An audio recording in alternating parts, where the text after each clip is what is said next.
Hello everyone, science इन 3D channel पर आपका एक बार फिर से बहुत बहुत स्वागत है। मेरा नाम है ईशा शर्मा। जैसा कि मैंने बताया था कि फ्रॉग के 2 पार्ट्स होने वाले हैं वीडियो के।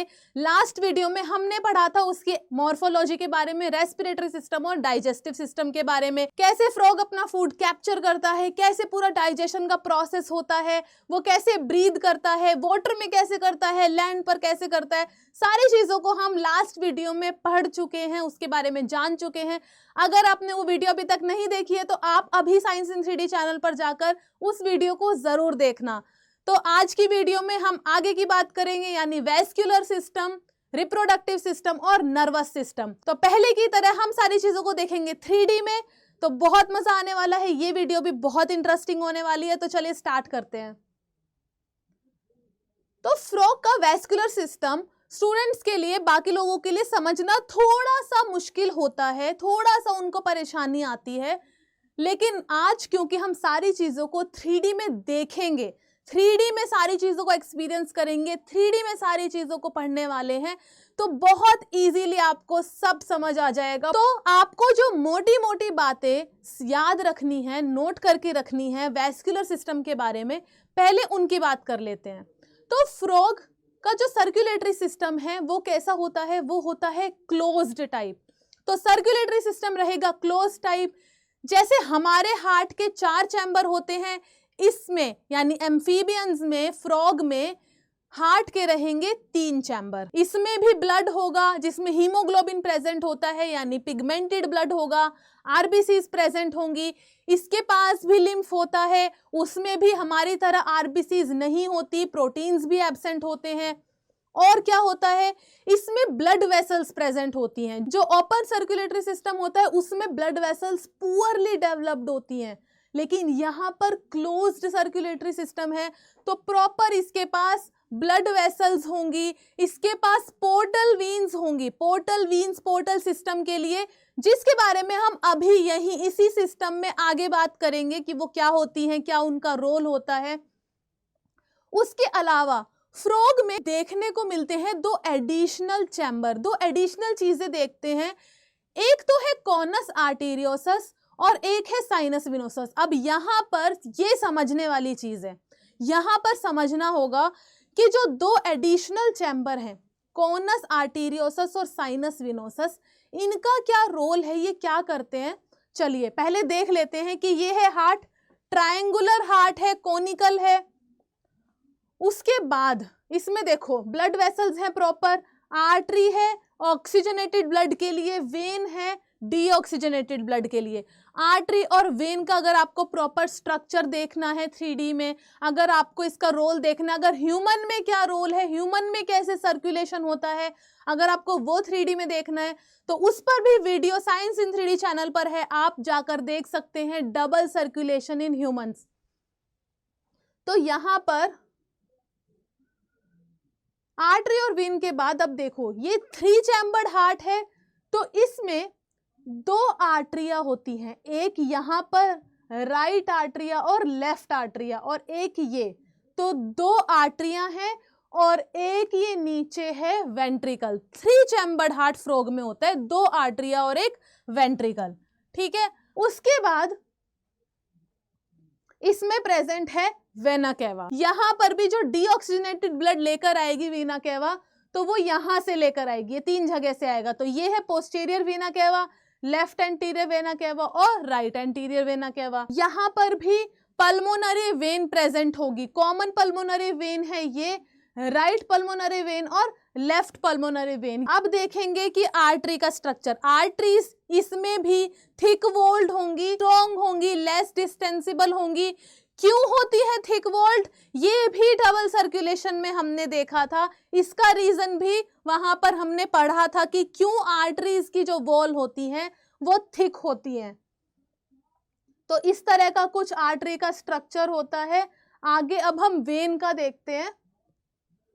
वेन जो डीऑक्सीजनेटेड ब्लड कैरी करती हैं वो थिन वॉल्ड होती हैं, सेमील्यूनर वॉल्व प्रेजेंट होती हैं। क्यों प्रेजेंट होती हैं ये हम ऑलरेडी 3D में पढ़ चुके हैं डबल सर्कुलेशन के अंदर, जिसमें हमने ह्यूमंस में देखा था कि डबल सर्कुलेशन कैसे होता है।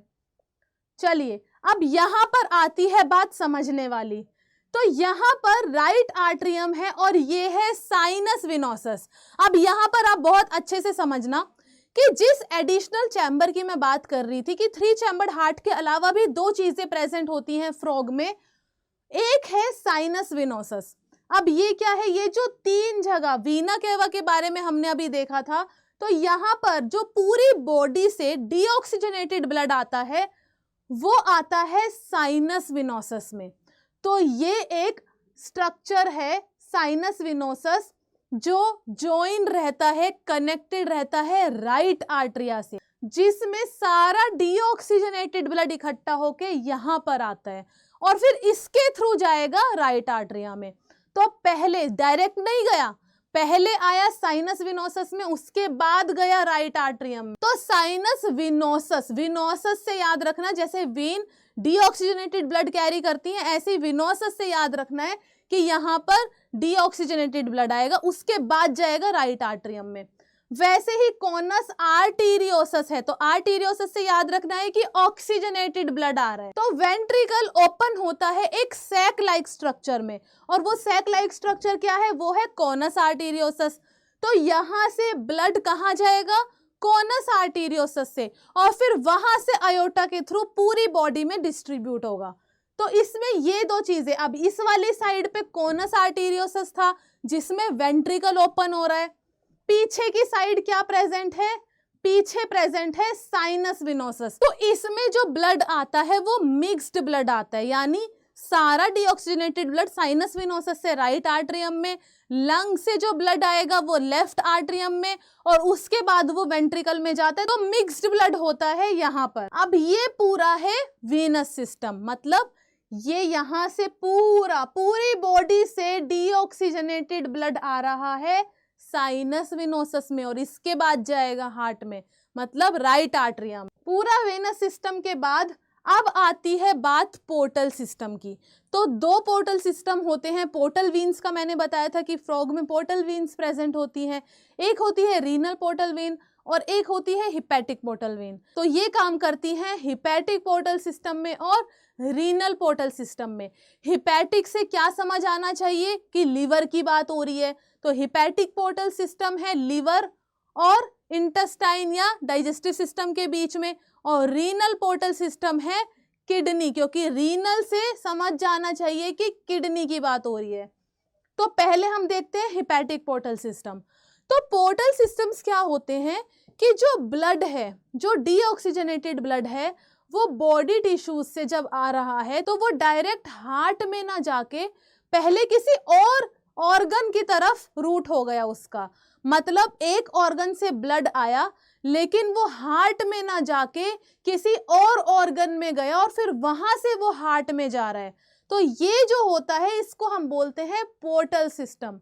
तो हिपैटिक पोर्टल सिस्टम में क्या होता है कि जो डाइजेस्टिव सिस्टम है, अब स्टमक है या फिर इंटेस्टाइन है, वहां से जो ब्लड आएगा वो कैसा होगा, उसमें बहुत सारे न्यूट्रिएंट्स प्रेजेंट होंगे, न्यूट्रिएंट रिच ब्लड होगा। तो वो जाता है पहले लीवर में, तो उनकी जो न्यूट्रिएंट्स की प्रोसेसिंग होती है, जो भी रॉ न्यूट्रिएंट्स की प्रोसेसिंग होनी है वो लीवर में हो जाती है, और फिर लीवर से वो हार्ट में जाता है। तो पहले क्या होगा, यहां से ब्लड हार्ट में ना जाके लिवर में जाएगा, लिवर से फिर वो हार्ट में जाएगा, डायरेक्ट नहीं जाएगा। तो ये है हिपैटिक पोर्टल सिस्टम। ऐसे ही रीनल पोर्टल सिस्टम है, जो भी ब्लड है लोअर लिम्ब से, लोअर बॉडी पार्ट से, वो कहाँ जाएगा, वो डायरेक्ट हार्ट में जाने की बजाय पहले चला जाएगा किडनीज में। तो किडनीज में जाएगा और फिर किडनी से चला जाएगा हार्ट में। तो किडनीज में क्यों जा रहा है, क्योंकि जितना भी वो डीऑक्सीजनेटेड ब्लड है ना, उसमें वेस्ट मटेरियल है, उसमें ऐसे सब्सटेंसेस है जिनको एलिमिनेट होना है। तो यहाँ पर क्या होगा कि जितना भी फिल्ट्रेशन होगा वो किडनीज में हो जाएगा। तो डायरेक्ट हार्ट में नहीं गया, पहले किडनीज में आ गया, किडनीज में यहीं की यहीं फिल्ट्रेशन हुआ, जो भी चीजें एलिमिनेट करनी थी वो यहीं पर किडनीज ने एलिमिनेट कर दी, बॉडी से बाहर निकाल दी, और बाकी फिर जो ब्लड है वो हार्ट में चला गया। तो ये ऐसे रीनल पोर्टल सिस्टम और हिपैटिक पोर्टल सिस्टम काम करता है। अब ये आया पूरा वैस्कुलर सिस्टम, पूरा सर्कुलेटरी सिस्टम फ्रॉग का। तो ये जो ब्लू वाले हैं ये है डीऑक्सीजनेटेड ब्लड, जो पूरी बॉडी से कहां पर आ रहा है, साइनस विनोसस में। और जो भी ऑक्सीजनेटेड ब्लड है वो कहां जा रहा है, वो जा रहा है कोनस आर्टेरियोसस से आयोटा के थ्रू पूरी बॉडी में। तो ये है ऑक्सीजनेटेड और डीऑक्सीजनेटेड ब्लड का ट्रांसपोर्ट, पूरा का पूरा सर्कुलेटरी सिस्टम। तो आई होप आपको यहां तक अच्छे से क्लियर हुआ होगा, अच्छे से समझ आया होगा। आपको अब वेस्कुलर सिस्टम में कोई डाउट्स नहीं होंगे। अगर आपको फिर भी कोई डाउट्स हो तो आप कमेंट सेक्शन में जरूर बताना। आगे अब हम बात करते हैं इसके नर्वस सिस्टम की। तो फ्रॉग का नर्वस सिस्टम जो है उसमें बहुत ज्यादा डिफरेंसेस नहीं है। जैसे हमने हमारा ह्यूमंस का नर्वस सिस्टम पढ़ा है वैसा ही इसमें फ्रॉग में होता है, बहुत सिमिलैरिटीज देखने को मिलती हैं। तो यहाँ पर ये पूरा है इसका नर्वस सिस्टम। तो पहले इसको अच्छे से देख लेते हैं, इसके बाद इसका एक एक पार्ट, एक एक लेबल हम करेंगे। तो चलिए स्टार्ट करते हैं। तो हमारी ही तरह इसमें भी क्या होगा, फोर ब्रेन होगा, मिड ब्रेन होगा, हाइंड ब्रेन होगा, ठीक है। तो यहाँ पर इसके ये तीन पार्ट्स हैं ब्रेन के, ये फोर ब्रेन है, मिड ब्रेन है और हाइंड ब्रेन है। अब फोर ब्रेन में देख लेते हैं कि क्या क्या होता है।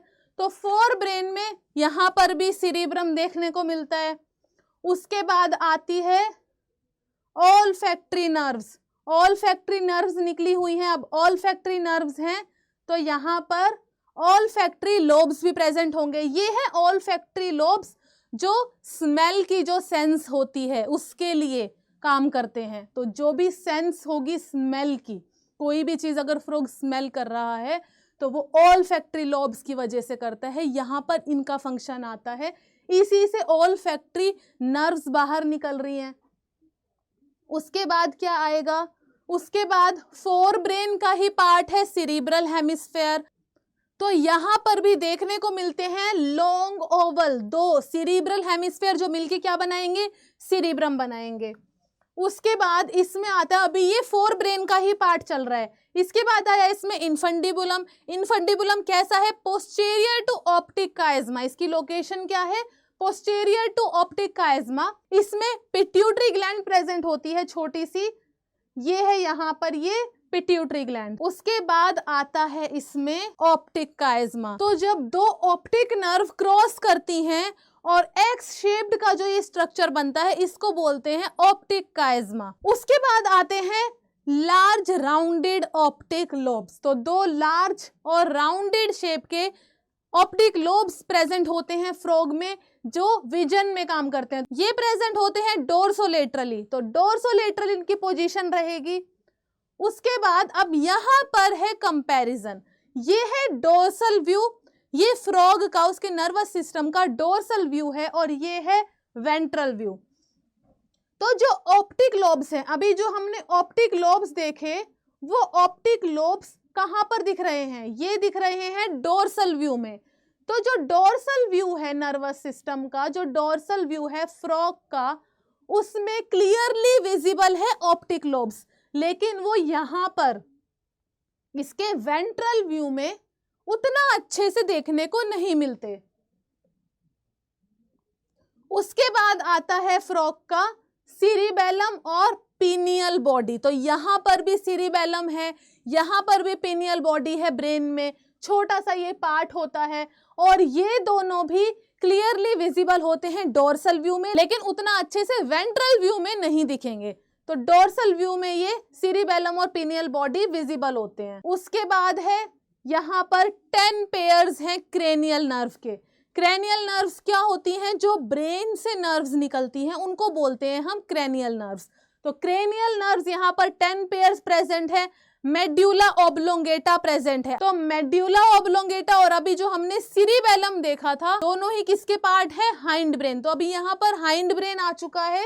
नर्वस सिस्टम में एक और पार्ट आता है जो कि है डायंसिफेलोन, जिसका रोल है विजन और बैलेंस में। ये भी फोर ब्रेन में ही होता है। कैसा होगा, ये एक छोटा सा रोम्बोइड शेप का स्ट्रक्चर होता है जो कहाँ प्रेजेंट है, सिरिब्रम के पीछे प्रेजेंट है। आई होप आपको अब नर्वस सिस्टम भी एकदम अच्छे से क्लियर हो गया होगा। बहुत ज्यादा कुछ टफ नहीं था।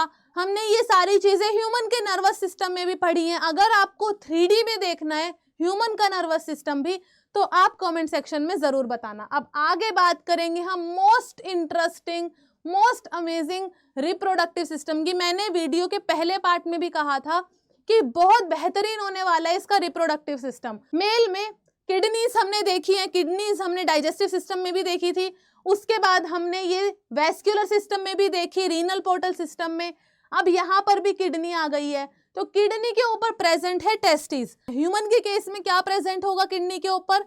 किडनीज के टॉप पर ह्यूमंस में एड्रीनल ग्लैंड प्रेजेंट होती हैं, बट यहाँ पर टेस्टिस है तो एड्रीनल ग्लैंड अंदर आ जाती है, तो इसके अंदर प्रेजेंट होगी एड्रीनल ग्लैंड।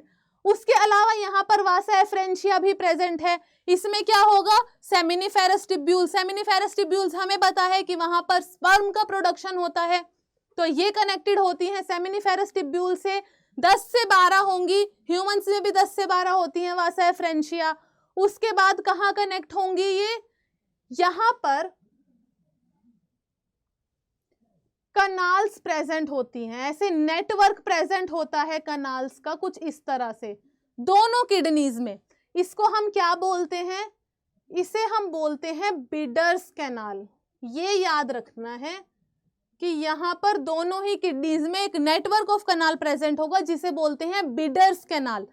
तो ये फर्दर कहाँ कनेक्टेड हो जाएंगे? बिडर्स कैनाल से। बिडर्स कैनाल फर्दर कहाँ ओपन होंगी? यूरिनोजेनाइटल डक्ट में। अब यहाँ पर हमें क्या समझना है कि मेल के केस में यूरिनोजेनाइटल डक्ट प्रेजेंट है, स्पर्म भी आ रहे हैं, यूरिन भी आ रहा है, तो यूरिनोजेनाइटल डक्ट। उसके बाद हमने फर्दर यहाँ पर देखा था कि क्लोआका प्रेजेंट होते हैं। क्लोआका क्या है? कॉमन ओपनिंग है डाइजेस्टिव वेस्ट के लिए, यूरिन के लिए, गैमीट्स के लिए। इस केस में क्या होगा? स्पर्म होंगे। तो क्लोआका में ये ओपन हो रही है, ये यूरिनोजेनाइटल डक्ट क्लोआका में आई, क्लोआका से क्लोआकल अपर्चर के थ्रू बॉडी से बाहर चला जाएगा। डाइजेस्टिव वेस्ट भी आएंगे, यूरिन भी आएगा, सीमन भी आएगा। अब फीमेल के केस में देखते हैं। फीमेल के केस में यहां पर ये अलग अलग है। यहां पर ये है किडनी से जो आ रही है और क्लोआका से कनेक्टेड है। ये हैं यूरेटर्स जो यूरिन का पैसेज कराएंगे, जिसमें से यूरिन पास होगा। तो यहाँ पर यूरेटर्स है, यूरिन जिससे पास होगा। ये ओविडक्ट अलग है जहां से ओवा रिलीज होंगे, एग्स रिलीज होंगे। तो यहाँ पर यूरिनोजेनाइटल डक्ट नहीं यूज करते, उसको नहीं बोला जाता है। यूरिनोजेनाइटल टर्म यूज होगा सिर्फ मेल के केस में। तो ओविडक्ट है फनल शेप्ड, ये एक फनल शेप की ओविडक्ट प्रेजेंट होती है। फीमेल में ओवरीज प्रेजेंट होंगी जिसमें ओवा, एग्स प्रेजेंट होते हैं। उसके बाद ये भी देखो, दोनों कनेक्टेड है किससे? क्लोआका से। तो एग्स जो आएंगे यूरिन और डाइजेस्टिव वेस्ट कॉमन ओपनिंग यानी क्लोआका में आएंगे, क्लोआकल अपर्चर के थ्रू बॉडी से बाहर। तो फ्रॉग के केस में जो फर्टिलाइजेशन होता है वो कैसा होता है?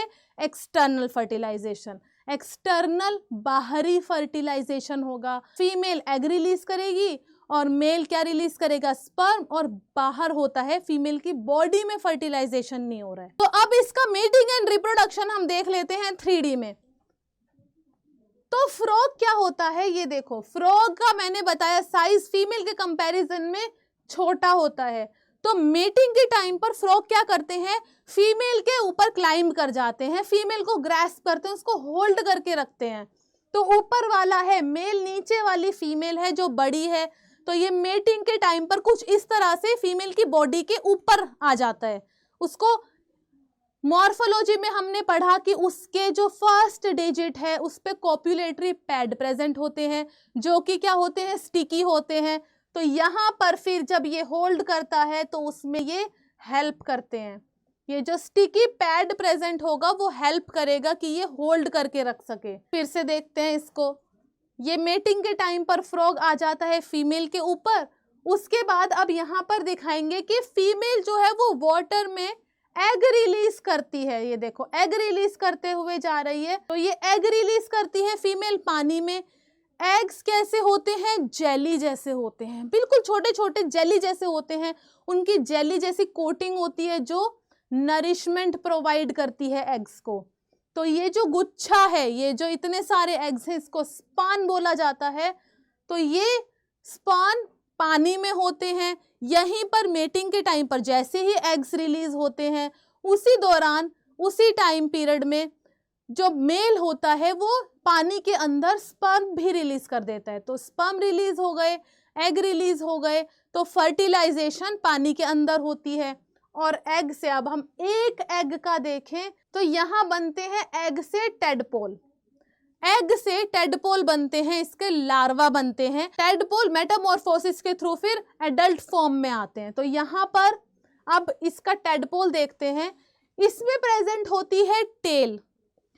हमेशा आपको एक चीज याद रखनी है कि जो एडल्ट फ्रॉग है और जो टेडपोल है उनमें सिग्निफिकेंट डिफरेंसेस होते हैं, बहुत डिफरेंसेस। जैसे इसमें टेल प्रेजेंट है, एडल्ट फ्रॉग में हमने टेल नहीं देखी थी। मॉर्फोलॉजी में हमने एडल्ट फ्रॉग में कोई टेल नहीं देखी थी, टेल नहीं होती है। टेडपोल में गिल्स प्रेजेंट होंगे, गिल्स प्रेजेंट, ये पानी में रहता है, इसमें गिल्स प्रेजेंट होते हैं। एडल्ट फ्रॉग में गिल्स प्रेजेंट नहीं होते, उसमें लंग्स प्रेजेंट होते हैं, तभी तो पल्मोनरी रेस्पिरेशन होता है फ्रॉग में। ये यहाँ पर फिश से रिजेंबल करता है। अब यहाँ पर देखो पानी में ये इतने सारे टेडपोल, बहुत सारे एग्स होते हैं, बहुत सारे टेडपोल्स बनते हैं, स्विम करते हैं, वो स्विमिंग के लिए ही इनकी टेल प्रेजेंट होती है। तो कैसी लगी आपको ये वीडियो, आप कमेंट सेक्शन में जरूर बताना। अगर आपको कोई और टॉपिक 3D में इसी तरह से समझना है, इसी तरह से देखना है, तो भी आप कमेंट सेक्शन में बता सकते हैं, हम उसको भी ऐसे ही 3D में लेकर आएंगे, बहुत इंटरेस्टिंग वे में हम उसके बारे में पढ़ेंगे। और आप इस चैनल को जरूर करना लाइक, शेयर एंड सब्सक्राइब। तब तक के लिए thank you so much, take care. मिलते हैं नेक्स्ट वीडियो में एक नए टॉपिक के साथ, जिसे हम ऐसे ही 3D में देखेंगे।